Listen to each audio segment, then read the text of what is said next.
오늘은 감격의 성탄, 은혜, 성령, 믿음, 교제라는 제목으로 함께 은혜 나눕니다. 우리 주일학교 학생들도 말씀 들을 때는 집중하셔야 돼요. 아멘? 네, 떠들고 장난치는 거 아니에요. 성탄절에 세상 사람들이 가장 많이 생각하는 것이 뭘까요? 인기 키워드가 무엇인가 이제 인터넷에서 검색을 해봤더니 1등 검색어가 크리스마스 트리입니다. 11월 달만 되면 크리스마스 트리 상품 판매가 굉장히 활발하게 이루어진대요. 두 번째 키워드가 뭔지 아십니까? 캐롤입니다. 12월 달만 되면 K-팝 스타들이 부른 캐롤이 역주행하기 시작한다는 거예요. 찬송가는 아닙니다.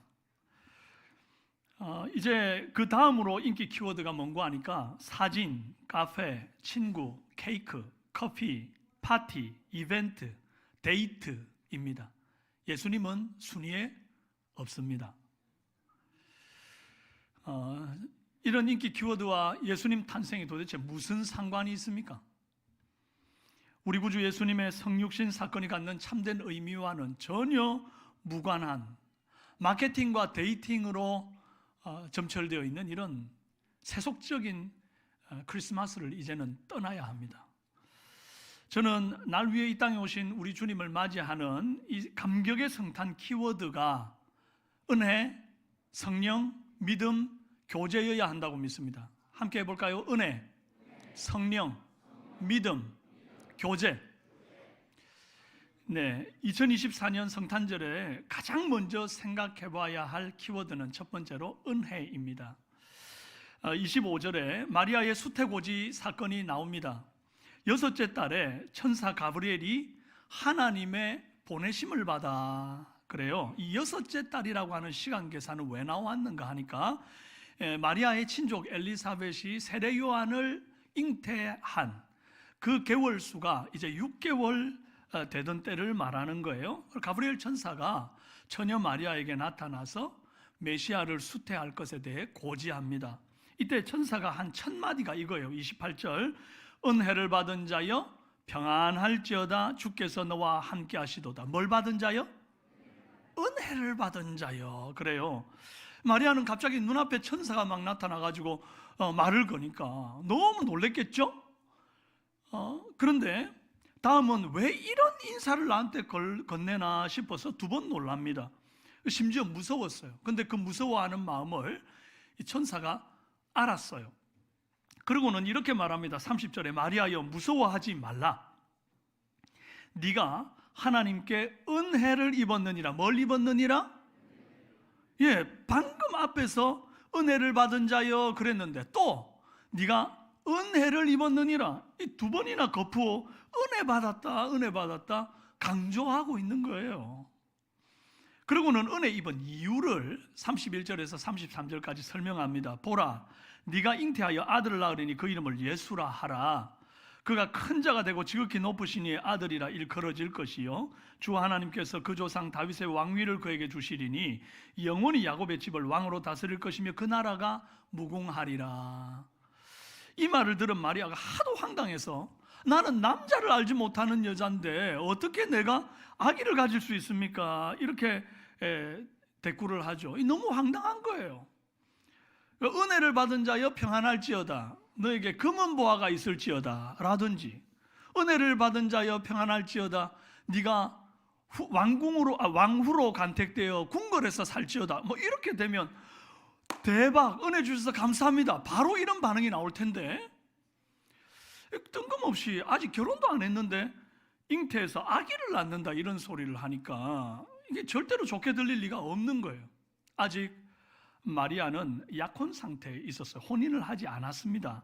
이제 그런 상태에서 아기를 가진다고 하면 어느 누가 마리아의 순결을 믿어줄 겁니까? 그리고 이 약혼을 한 상태에 이제 남편 될 요셉이 아이고 바람 폈구나 그래가지고 이제 그냥 파혼을 하고 사람들한테 왜 파혼했는지 물어볼 거 아니에요. 아 마리아 바람 폈어 이렇게 한마디만 해버리면 마리아는 그 사회에서 그냥 매장되고 마는 거예요. 앞으로 결혼도 못하고요 미래가 아주 불투명해지게 되는 것이죠.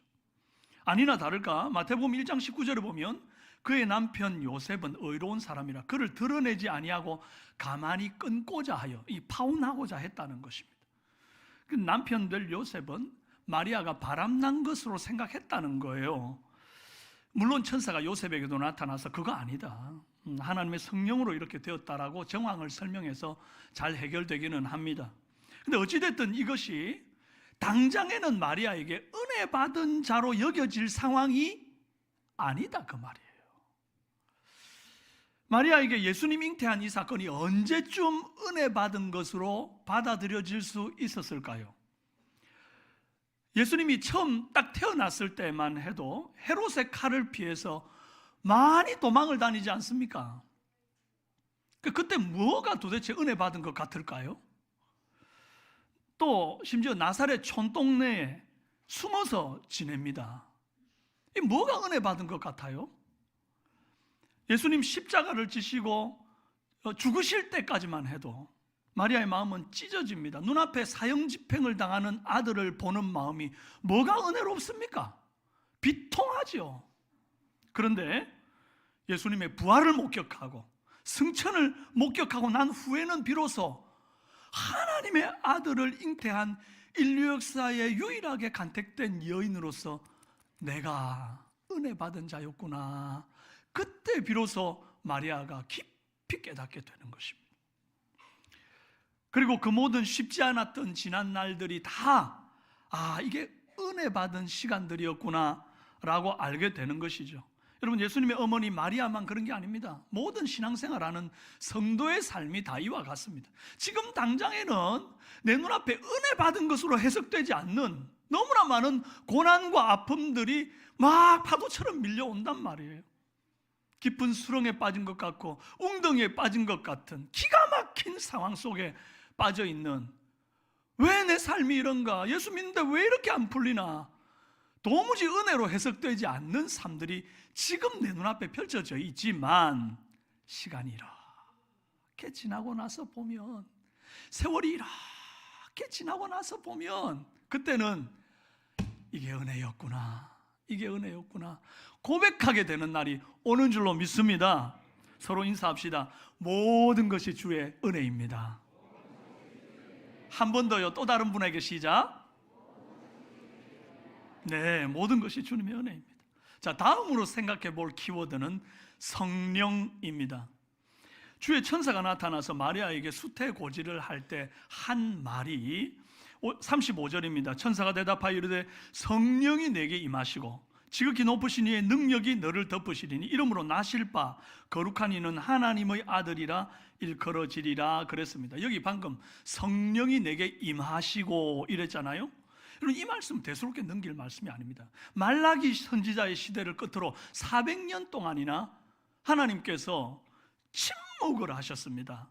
더 이상 선지자를 보내시지도 않았고 꿈으로도 환상으로도 예언으로도 말씀하지 않았단 말이에요. 그랬던 하나님, 성부 하나님께서 드디어 천사를 보내 메시지를 주셨습니다. 성부께서 놀랍게 메시지를 주셨다 이 말이에요. 그리고 드디어 성자 예수님의 초림이 있기 전에 성령의 임재하심이 먼저 있었다는 거예요. 그리고 성자 예수님의 탄생이 있었으니 성자 예수님의 성육신 사건은 성자만의 사역이 아니었다는 겁니다. 성부와 성자와 성령이 동시에 역사하신 위대한 협력 사역이 바로 이 성육신 사건이었다는 것입니다. 이 성탄절에 일어난 사건이 바로 성부, 성자, 성령의 사건입니다. 할렐루야. 마리아는 이 놀라운 메시아 수태고지를 듣고 곧바로 산골에 사는 친족 엘리사벳의 집으로 한달음에 올라갑니다. 여러분, 계산을 한번 해봐요. 천사가 나타난 그날 즉시로 마리아가 성령으로 잉태했다고 한다면, 예수님을 잉태했다고 한다면 이제 마리아의 뱃속에 착상된 지 일주일도 채 안 된 상황일 것입니다. 보통 산모가 산부인과에 가가지고 3D 단층 촬영이라는 걸 하잖아요.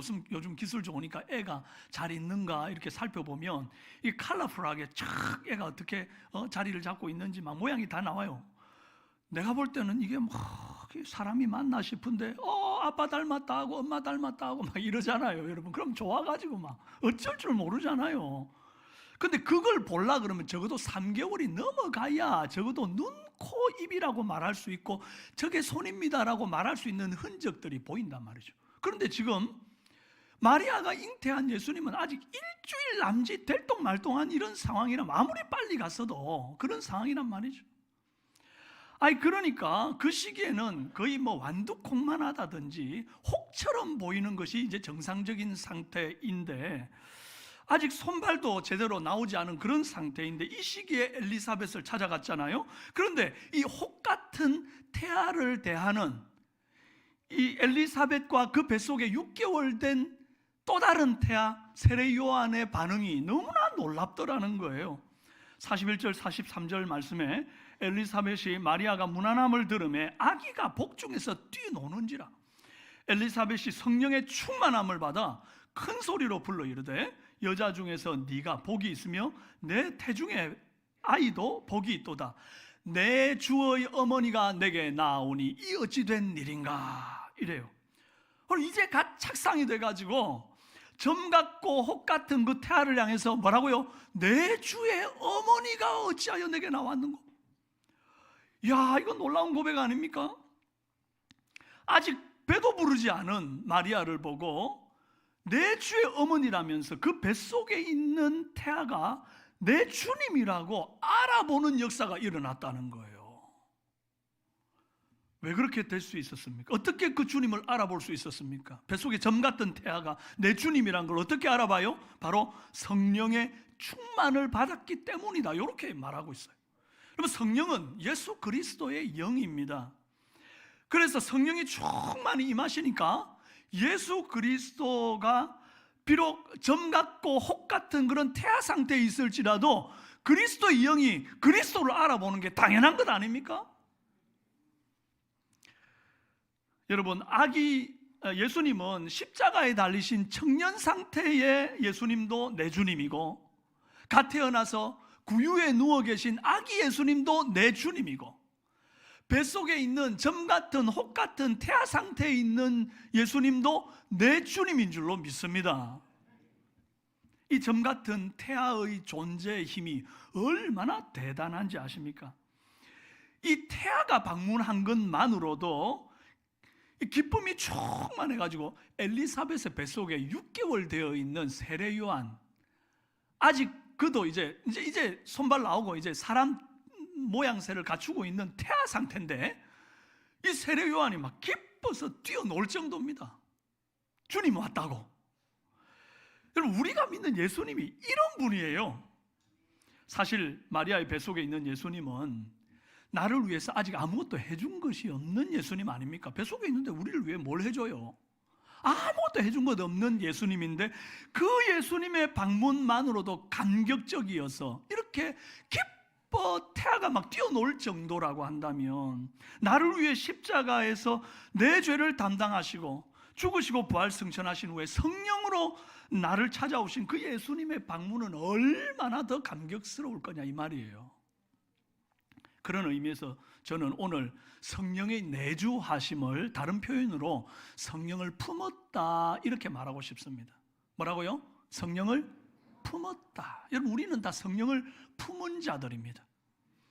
엘리사벳은 선지자 요한을 품었어요. 마리아는 성자 예수 그리스도를 품었습니다. 오늘 저와 여러분은 성령 하나님을 품었습니다. 아멘이십니까? 그렇다고 한다면 이 엘리사벳의 기쁨, 예수 그리스도를 품은 마리아의 기쁨, 이와 비슷한 이와 같은 유의 기쁨과 감격이 성령을 품은 우리 안에도 있어야 한다는 것입니다. 왜냐하니까 성령은 그리스도 예수의 영이기 때문에 예수 그리스도를 잉태한 마리아의 기쁨과 동일한 기쁨이 저와 여러분에게도 있어야 한다는 것을 믿으시기를 바랍니다. 우리 안에 이 감격이 없다면 어쩌면 우리는 엘리사벳 뱃속에 있는 6개월 된 태아만도 못한 사람들입니다. 내 주 예수 그리스도를 알아보는 눈이 뱃속에 있는 6개월짜리 태아만도 못한 그런 아주 미시적인 눈을 가진 사람들이라 이 말이에요. 여러분, 적어도 6개월짜리 태아 세례요한을 능가하는 기쁨과 즐거움으로 우리 주님을 찬양하고 그 주님을 축하하는 저와 여러분 되시기를 주님의 이름으로 축원합니다. 또 하나 더 생각해 볼 키워드는 믿음입니다. 천사가 마리아에게 메시아 수태고지를 했을 때 마리아가 선뜻 이 믿음으로 받지를 못합니다. 그래서 나는 남자를 알지 못하는데 어찌 이 일이 있으리까? 석연치 않은 반응 아닙니까? 당연한 반응입니다. 그때 천사가 하는 말이 37절 대저 하나님의 모든 말씀은 능하지 못하심이 없느니라. 하나님의 말씀은 능력이 있으니까 한번 믿어봐라. 상식적으로는 안 믿어지겠지만 이성적으로는 못 받아들이겠지만 한번 믿어봐라. 말씀이 능력이 있지 않니? 이렇게 말씀했다고요. 그랬더니 곧장 38절에 마리아가 이르되 주의 여종이오니 말씀대로 내게 이루어지이다 이렇게 말합니다. 마리아는 그 순간 이 천사의 말을 아멘으로 받았습니다. 믿어버렸습니다. 처녀인데 아들을 낳을 건데 그냥 평범한 아들도 아니고 다윗의 후손이라는데 왕위를 이을 거라는데 우리의 구원자라는데 이 귀를 의심할 만하고 믿기 힘든 얘기를 들었지만 마리아는 그냥 믿었습니다. 마리아가 이걸 믿었다는 것을 어떻게 아느냐? 그렇게 말씀이 내게 이루어지다라고 말했을 뿐이지 진짜 믿었다는 걸 어떻게 확신할 수 있느냐? 그걸 확신할 수 있는 증거가 엘리사벳을 찾아 만나 문안할 때 엘리사벳이 성령의 감동으로 쏟아낸 말이 45절에 있는데 그 말이 이렇습니다. 주께서 하신 말씀이 반드시 이루어지리라고 믿은 그 여자에게 복이 있도다. 마리아를 보더니요, 주께서 하신 말씀이 그대로 이루어지리라고 믿은 그 여자, 당신에게 복이 있으리로다. 이렇게 말하는 거예요. 그러니까 그때 주의 천사가 말을 했을 때 여종이오니 말씀대로 내게 이루어지이다라고 말한 게 그냥 립서비스가 아니었다는 거예요. 그 순간에 믿었다는 거예요. 이 믿음의 시제가 굉장히 중요합니다. 과거에 믿었던, 그러나 지금은 긴가민가한 그 여자가 아닙니다. 지금은 못 믿겠는데 앞으로 열심히 교회 다니고 성경 공부도 좀 하다 보면 언젠가는 믿음이 생길 거라고 믿는 그 여자도 아닙니다. 주께서 하신 말씀이 반드시 이루어지리라고 언제? 지금 믿은 그 여자입니다. 믿은 그 여자. 믿었던 아닙니다. 믿을 예수님 그 여자 아닙니다. 뭐라고요? 믿은 그 여자, 그 남자, 그에게 복이 있는 것입니다. 서로 한번 다시 인사해 볼까요? 말씀을 지금 믿은 당신에게 복이 있습니다. 한 번 더요. 또 다른 분에게 시작. 말씀을 지금 믿은 당신에게 복이 있습니다. 아멘. 여러분, 우리의 믿음은 반드시 현재 시제여야 합니다. 하나님이 우리에게 말씀하신 모든 말씀은 반드시 이루어졌음을 우리가 믿었어야 했고, 또 지금도 이루어지고 있음을 믿어야 하고 앞으로도 이루어질 것을 믿을 그런 저와 여러분 되시기를 주님의 이름으로 축원합니다. 끝으로 생각해 볼 키워드는 교제입니다.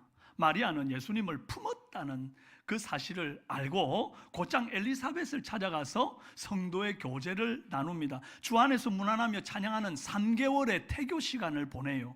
46절 이하로 마리아의 찬양이 나오고 56절에 마리아가 석 달쯤 함께 있다가 집으로 돌아가니라 그랬어요. 여러분, 사실 엘리사벳도 지금 친구가 필요한 상태였습니다. 왠고하니까 당시의 유대 사회에서 여자가 아기를 갖지 못한다는 것은 사회적으로 굉장히 하나님으로부터 저주받은 여인으로 통해 가지고 정말 길을 못 펴고 살고 너무나 비참한 생을 사는 거거든요. 그런데 이미 나이가 늙고 경수가 끊어져서 더 이상 아기를 가질 수 없는 상태에 있던 엘리사벳에게 주의 천사가 나타나서 그에게도 하나님의 은혜로 자식을 갖게 했단 말이에요. 그래서 잉태를 했는데 잉태한 지, 이 기적 같은 잉태가 된 지 지금 벌써 이제 6개월이나 흐른 상태 아닙니까? 그런데 말씀 24절에 보면 5달 동안이나 숨어 있었다 그래요. 여러분, 숨어 있었대요. 아기를 베고 5달 동안이나. 얼마나 답답했을까요? 이 정도 되면요, 임신 우울증 오고도 남을 정도 아닙니까? 놀라운 기적으로 아기를 뵐 수 없는 상태에서 아기를 뵀는데 얼마나 입이 근질근질하겠습니까? 이 간증을 하고 싶은데, 누구라도 만나서 이 얘기를 하고 싶은데 말을 못해. 5개월 동안 숨어가지고 친구가 필요한 거죠. 그런데 갑자기 하나님께서 마리아를 보냅니다. 그도 기적적으로 잉태가 된 그런 상태인데, 누구도 서로 이해하고 알아줄 수 없는, 두 사람만이 공유할 수 있는, 공유할 거리가 있는 그런 간증을 가진 두 사람을 만나게 해요. 그러고는 이제 마리아가 방문해서 석 달을 더 있다가 갔다고 그렇게 얘기하잖아요. 그러면 엘리사벳이 거의 6개월 때 만나가지고 석 달이니까 만삭이 되도록 옆에 곁에 있어 주었다는 것 아닙니까? 이 석 달간의 교제는 서로가 누구도 알아줄 수 없는 간증을 서로 나누면서, 또 마리아가 만나자마자 막 찬송을 하잖아요. 이게 얼마나 아름다운 만남이고 교제고 그 안 서로가 힘이 되고 위로가 되는 그런 시간이 됐겠습니까? 놀라운 태교죠. 굉장히 밀도 있고 가치 있는 태교의 시간이었습니다. 이것이 성도의 교제가 갖는 힘이에요. 서로가 서로에게 좋은 시너지를 제공하는 겁니다. 여러분, 여자가 아기를 베고 엄마가 되는 순간부터 얼마나 조심하고 가리는 것이 많습니까? 제일 먼저 일단 먹는 걸 가립니다. 예전에는 인스턴트 식품 콜라, 햄버거, 피자 마음껏 먹던 사람이 아기를 딱 빼면 그때부터 건강한 거 뭐 없나 이러고 이제 찾고 다니고요. 약도 먹으면 안 되기 때문에 어쨌든 건강을 찬바람 안 쓰려고 막 꽁꽁 싸매고 다니고요. 더운데도 막 그렇게 살잖아요. 듣는 것을 또 가립니다. 좋은 것만 들으려고 해서 평소에 듣지 않는 클래식, 모차르트, 슈베르트 이런 거 막 듣습니다. 또 혹시라도 누가 이렇게 욕을 하거나 시끄러운 그런 곳에는 애기 들을까봐 안 갑니다. 절대로. 그리고 그런 소리 함부로 하지 마라, 우리 애기 듣는다 이런 소리 하고요. 보는 것도 가리죠. 잔인한 거 안 봅니다. 귀신 나오는 이런 거 안 봅니다. 그래가지고 애 떨어질라 이러면서 절대 안 봅니다. 왜요? 뱃속에 아기 듣는다고, 뱃속에 아기 본다고. 그럼 성령을 품은 자 역시 이와 같아야 합니다. 내 속에 계신 성령님이 들으신다고, 내 속에 계신 성령님이 보신다고 생각하고 항상 먹는 거, 듣는 거, 보는 것을 가려야 합니다. 그러기 위해서는 세상 사람들과의 교제보다 성도의 교제가 중요합니다. 세상 사람들과 교제하다 보면 안 볼 수 없고 안 들을 수 없고 안 먹을 수 없는 그런 상황으로 가거든요. 그러나 성도의 교제는 만날 때마다 찬송이고 위로고 간증이란 말이에요. 할렐루야. 함께 모여 찬양하고 간증하고 위로하고 기도해 줄 수 있는 아름다운 교제가 성령을 품은 자에게는 필수적인 요소입니다. 사랑하는 여러분, 오늘 이 성탄절은 네 가지 키워드를 꼭 기억합시다. 뭐라고요? 은혜, 성령, 믿음, 교제.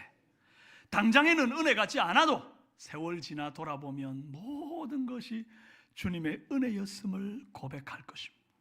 엘리사벳은 선지자를, 마리아는 예수 그리스도를, 오늘 저와 여러분은 성령을 품었습니다. 우리는 같은 기쁨을 공유할 수 있는 놀라운 특권을 성령 안에 받았습니다. 또 믿음은 반드시 현재형이어야 합니다. 주의 말씀이 반드시 이루어지리라고 지금 믿은 그 여자, 그 남자가 우리 삼성교회 성도들이 다 되기를 주님의 이름으로 축원합니다. 그리고 주 안에서 이 성탄의 기쁨을 나누면서 교제합시다. 이제 2부 순서로 우리 사랑하는 자녀들이 마음껏 준비한 그 하나님을 향한 아름다운 찬송과 율동들을 올려드릴 때에 이것이 주 안에서 행복한 교제가 되기를 바랍니다. 주님을 찬송하고 간증하는 복된 성탄이 되기를 주님의 이름으로 축원합니다.